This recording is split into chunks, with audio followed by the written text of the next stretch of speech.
नारी या नारीत्व खतरे में कौन, लुट रही लड़कियों की इज्जत, समाज है मौन। निर्भया दिशा सिर्फ बनकर रह गई उदाहरण, कब तक होगा रेप, अटैक और अपहरण। आज अगर नहीं जागोगे फिर कोई सम्मान खोएगा, दरिंदे नोचते रहेंगे तुम्हें, समाज बस पीछे से रोएगा। ना जाने कब नारी के खिलाफ हैवानियत कम होगी, आखिर कौन जवाब देगा।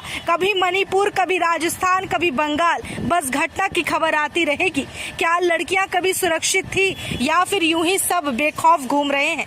सब कहते हैं दौर बदल गया, जमाना बदल गया, लेकिन क्या वाकई इस नए दौर में आपको सीता या द्रौपदी नहीं दिखती।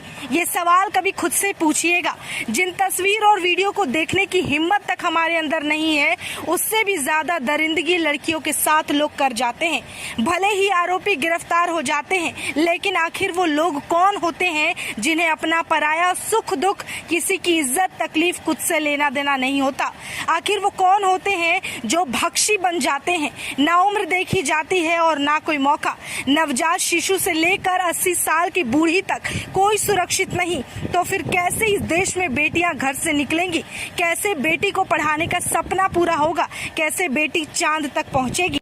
कभी अपने इंटरटेनमेंट के लिए, कभी राजनीतिक मुद्दों के लिए और कभी किसी हिंसा के लिए, किसी भी बदले की भावना के लिए हमेशा एक नारी ही क्यों चुनी जाती है।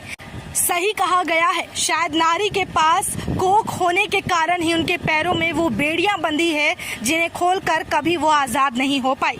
जिस शरीर की बनावट, जिस शरीर की संरचना ऊपर बैठे और प्रकृति को बनाने वाले भगवान ने की है, उस शरीर को नोचने के लिए इस धरती पर कई ऐसे गीधड़ मौजूद है। अफसोस की बात है कि हर 4 मिनट पर एक लड़की अगवा हो जाती है, उसके साथ कुछ गलत हो जाता है, रेप जैसी वारदात आती है और बाद में उसे जला दिया जाता है या टुकड़ों में काटकर जान से मार दिया जाता है। क्या मणिपुर, क्या राजस्थान, क्या पश्चिम बंगाल, देश का कोई ऐसा राज्य, कोई ऐसा जगह नहीं रहा जहां लड़कियां अपने घर में तक सुरक्षित हैं। आखिर इन सब के लिए कब तक सरकारों को हम कोसते रहेंगे। लोगों की मानसिकता पर सवाल क्यों नहीं उठाते जो ऐसा करने की सोच भी रखते हैं। भारत देश का इतिहास गवाह है कि दरिंदगी की हर हद पार होती यहाँ देखी गई है।